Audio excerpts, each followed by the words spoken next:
Within just his first few weeks back in the Oval Office, President Donald Trump has held true to his campaign promise of taking illegal immigration in the country. Now, reports say that between Trump's inauguration and now, immigration and customs enforcement officers have carried out thousands of arrests.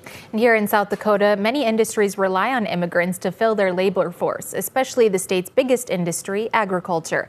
In tonight's Eye on KELOLAND, we talk with 3 farmers about the importance of migrant work and their feelings on the immigration crackdowns. This farm near Parker, South Dakota, has been around since 1879, and Walt Bones is the 4th generation to run it. He's retired now, but his family continues the legacy. They also co-own the Turner County Dairy, where many of the employees are immigrants. They've been just amazing. They really have been good. They hardworking, family values, Christian values. They just want to work and go home to their families.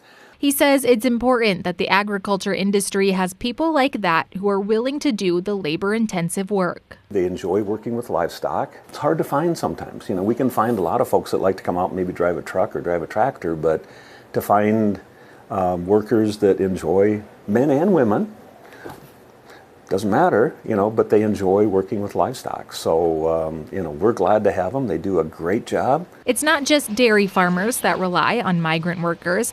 Raymond Epp is a hay and hog farmer near Mission Hills, South Dakota. His farm is all handled within the family, but he sees the vital role migrant workers have in the pork industry. I'm involved with South Dakota pork producers. You know, the hogs that we deliver up to Smithfield up there in Sioux Falls or down to Fremont, Nebraska down there. And these establishments, many of them, employees are immigrants. He says he has mixed feelings about the crackdowns happening on illegal immigrants. You are going to have some that, okay, if you're not playing according to rules, yes. And that's the critical factor here, is that not just everyone is punished for a few, because like I say, that will drastically affect farm income. Just a few miles away from Epp, another hog farmer, Jim Petrick, has similar feelings. This whole immigration debate it's tough for me because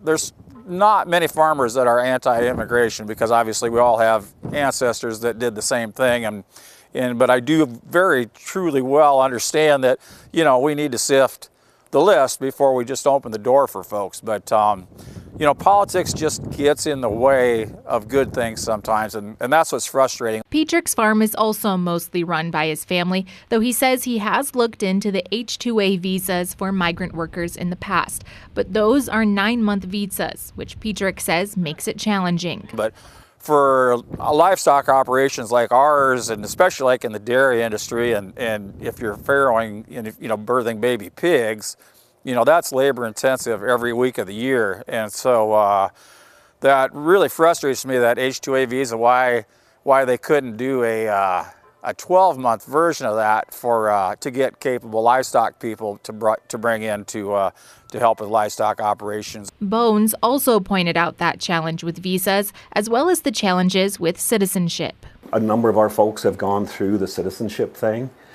It's expensive, it's time-consuming, it's burdensome. I mean, it's a real challenge for them to get that all done. He says he's not worried about the immigration crackdowns, though. I like the fact that we're going to get rid of the bad actors. I think that's a good thing. We've got some folks that are here and are trying to, contribute to society, and I don't think that's the target that the president's after right now.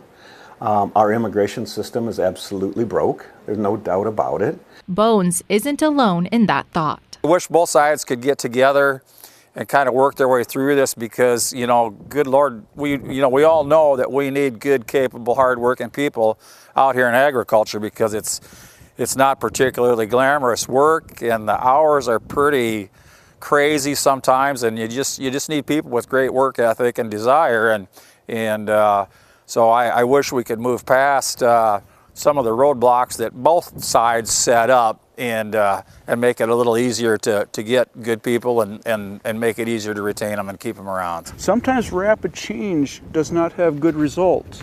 Yes, things need to be corrected, but let's do it in a fashion that is inclusive, not exclusive. Another industry that tends to rely on immigrant workers is the construction industry. To hear from a local construction company about their thoughts on the immigration crackdowns, visit KELOLAND.com.